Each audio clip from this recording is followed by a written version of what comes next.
نکل کتاب لا ریب فیہ، فرمایا یہ بے عیب کتاب، اور جس رسول پہ یہ کتاب نازل ہوئی وہ بھی لا ریب رسول، یہ کتاب بھی لا ریب، جس رسول پہ نازل ہوئی وہ بھی لا ریب بے عیب، اس میں بھی کوئی عیب نہیں۔ پہلی بات یاد رکھو کہ نبی میں کوئی عیب نہیں ہوتا، نبی میں کوئی عیب نہیں ہوتا، نبی بے عیب ہوتا ہے، نبی لا ریب ہوتا ہے۔ آدم علیہ السلام سے لے کر جناب محمد رسول اللہ تک جتنے نبی تشریف لے کر آئے، اللہ نے جتنے نبی رسول اس دنیا پہ بھیجے، تمام نبی تمام رسول بے عیب، کسی نبی کسی رسول میں کوئی عیب نہیں تھا۔ جس میں عیب ہو وہ نبی نہیں ہوتا،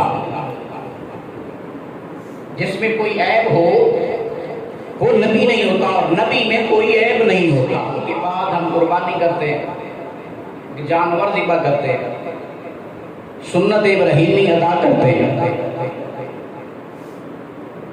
جانور ذبح کرتے ہیں۔ حکم کیا ہے کہ جانور ایسا ہو جس میں کوئی عیب نہ ہو، خوبصورت ہو کہ دل کو چھو جائے، اچھا جانور ہو، خوبصورت جانور ہو۔ اللہ کریم اپنے نبی کے نام پہ کوئی عیب والا جانور نہیں لیتا، تو جو رب اپنے نبی کے نام کا جانور عیب والا نہیں لیتا، وہ عیب والا نبی کیسے بھیج سکتا ہے؟ اور دوسری بات یاد رکھو، نبی کسی کا غلام نہیں ہوتا، نبی کسی کا، بولو یار، نبی کسی کا غلام نہیں ہوتا، بلکہ قرآن اٹھا کر دیکھیے، مصر میں یوسف علیہ السلام کو لوگوں نے غلام کہا۔ یوسف علیہ السلام اللہ کے نبی تھے، لوگوں نے کہا یہ غلام ہے بچہ، تو اللہ کریم نے یوسف علیہ السلام کو مصر کا بادشاہ بنا دیا اور قحط کا عذاب نازل فرما دیا۔ اتنی دیر تک قحط ختم نہیں ہوا جب تک ان کا دودھ پینے والا بچہ بھی یوسف علیہ السلام کے قدموں میں ٹک نہیں گیا، جب تک بچہ بھی یوسف علیہ السلام کا غلام نہیں بن گیا، اتنی دیر تک قحط ختم نہیں ہوا۔ تو نبی کسی کا غلام نہیں ہوتا، تو جو غلام ہو وہ نبی نہیں ہوتا۔ حضرت آدم علیہ السلام سے لے کر جناب محمد رسول اللہ تک جتنے نبی آئے، جتنے رسول آئے، کوئی نبی کوئی رسول کسی کا غلام نہیں تھا۔ کوئی نبی غلام یوسف بن کے نہیں آیا، کسی نبی کا نام غلام ابراہیم نہیں ہے، کسی نبی کا نام غلام یعقوب نہیں ہے، کسی نبی کا نام غلام عیسیٰ نہیں ہے۔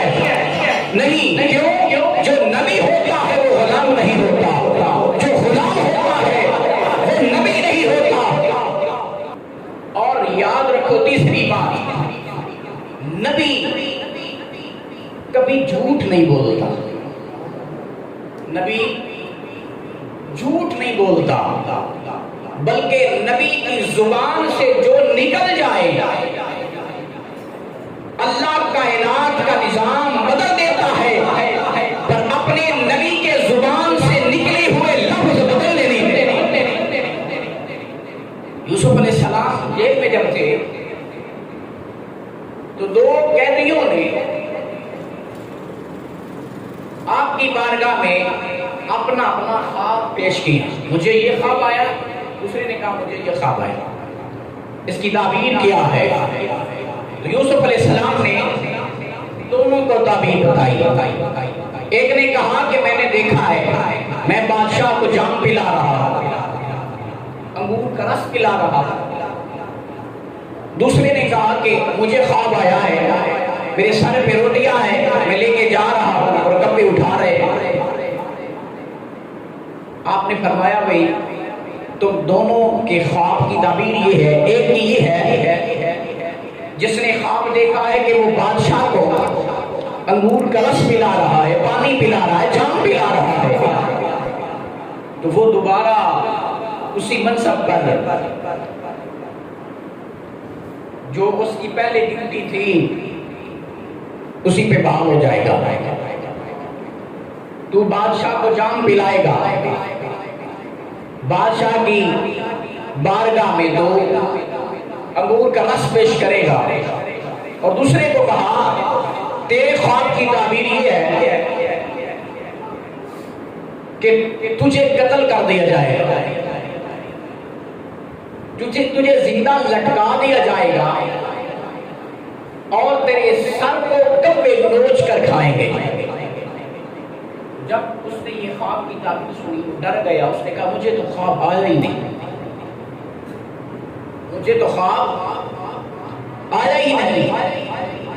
آپ نے فرمایا خواب آیا ہے یا نہیں آیا، اب میری زبان سے نکل گیا ہے، اب تجھے خواب آیا ہے یا نہیں آیا، یہ تعبیر پوری ہو گئی. اللہ کے نبی کے زبان سے جو نکلا تھا وہ پورا ہوا.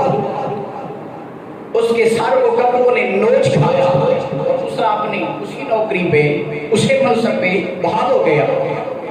تو نبی کی زبان سے جو نکل جائے اللہ کا انعام کا نظام بدل دیتا ہے، پر نبی کے لفظوں کو بدلنے نہیں دیتا.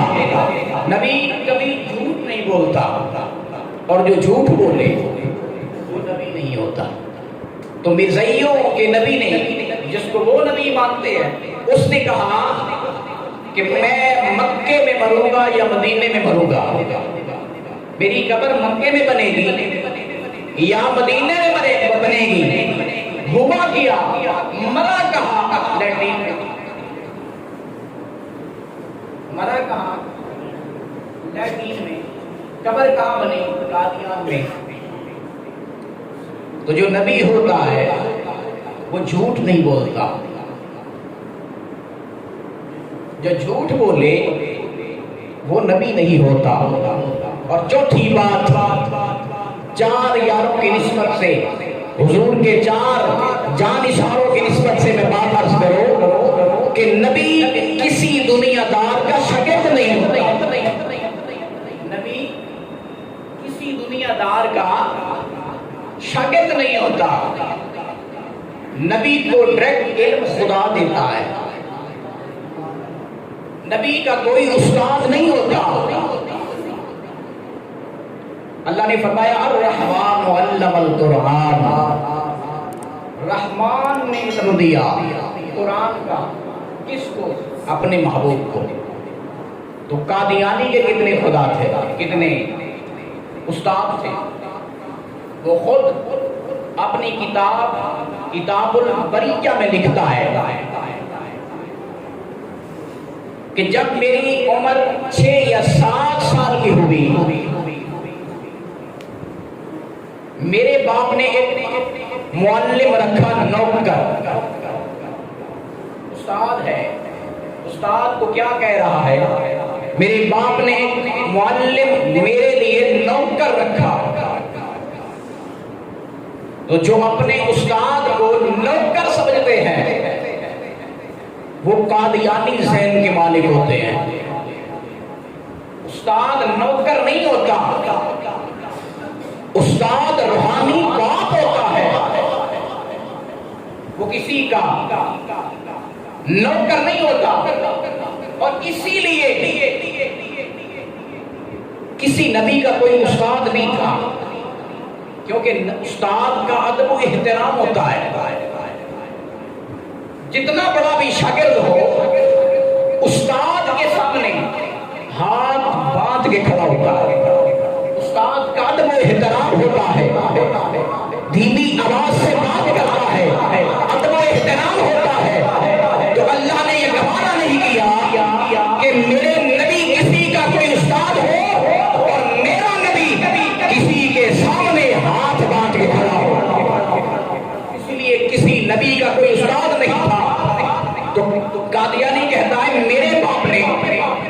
ایک معلم رکھا میرے لیے، ایک نوکر جس نے مجھے فارسی کچھ کتابیں اور قرآن شریف کا علم دیا۔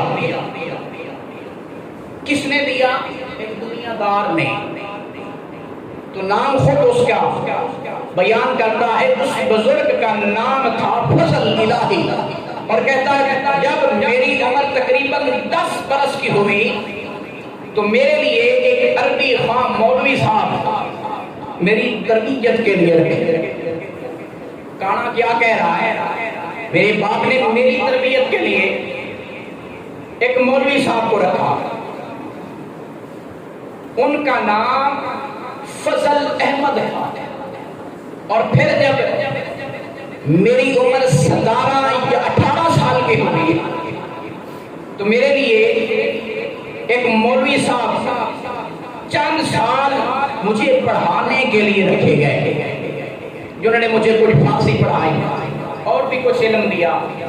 اور پھر طب کا علم میں نے اپنے باپ سے سیکھا، میرے باپ طبیب تھے، تو سارا کچھ کہاں سے سیکھ رہے ہیں؟ دنیا داروں سے۔ اور کہتا مجھے کتابیں پڑھنے کا بہت شوق تھا۔ تو نبی کو علم کون دیتا ہے؟ ڈائریکٹ خدا۔ نبی کو علم کون دیتا ہے؟ ڈائریکٹ خدا دیتا ہے۔ تو یہ گانا کیا کہہ رہا ہے؟ آؤ لوگو سنو کہانی، ایک تھا مرزا قادیانی، شہر تھا اس کا قادیان، جس میں رہتا وہ شیطان، صورت تھی اس کی انسانی، کام تھے اس کے سب شیطانی۔ کہہ دو یہ سب مل کر یار، مرزے پہ لعنت بے شمار، کہہ دو یہ سب مل کر یار، مرزے پہ، کہہ دو یہ سب مل کر یار، مرزے پہ لعنت۔ نبی میں کوئی عیب نہیں ہوتا، اور نبی جس میں عیب ہو نبی نہیں ہوتا۔ تو جس کا میں ذکر کرنا چاہتا ہوں، جو میرا نبی ہے، جو میرا رسول ہے، امام الانبیاء، ختم نبوت کے تاجدار، شان کیا میرے مصطفیٰ کریم کی، حضرت جابر بن سمرہ رضی اللہ تعالیٰ عنہ فرماتے ہیں میں دیکھ رہا ہوں 14ویں کا چاند ہر طرف روشنی پھیلا رہا ہے۔ 14ویں کا چاند ہے، ہر طرف روشنی پھیلا رہا ہے۔ میں دیکھ رہا ہوں کتنا خوبصورت ہے، چاند کو دیکھ رہا ہوں کتنا خوبصورت ہے۔ بس دیکھتے ہی دیکھتے جب میری نگاہ پڑی، ادھر سے سرکار دو عالم تشریف لا رہے تھے، میری نگاہ حضور پر پڑی، میں حضور کا چہرہ دیکھنے لگ گیا، پھر آسمان کی طرف چاند کو دیکھتا ہوں، پھر حضور کو دیکھتا ہوں، کبھی چاند کو دیکھتا ہوں، کبھی حضور کو دیکھتا ہوں۔ اے جابر بن سمرہ، پھر تو نے نتیجہ کیا نکالا؟ وہ خوبصورت ہے یا آمنہ کا لال خوبصورت؟ اس کا چہرہ خوبصورت ہے یا آمنہ کے لال کا چہرہ خوبصورت ہے؟ حضرت جابر بن سمرہ رضی اللہ تعالیٰ عنہ فرماتے ہیں اے رسول کے چاند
کے قریب پڑاؤ ڈالا، خیمے لگائے، حضور سید دو عالم صلی اللہ علیہ وآلہ وسلم ہمارے پاس تشریف لے کر آئے، اور حضور نے ہم سے پوچھا کس ارادے سے آئے ہو؟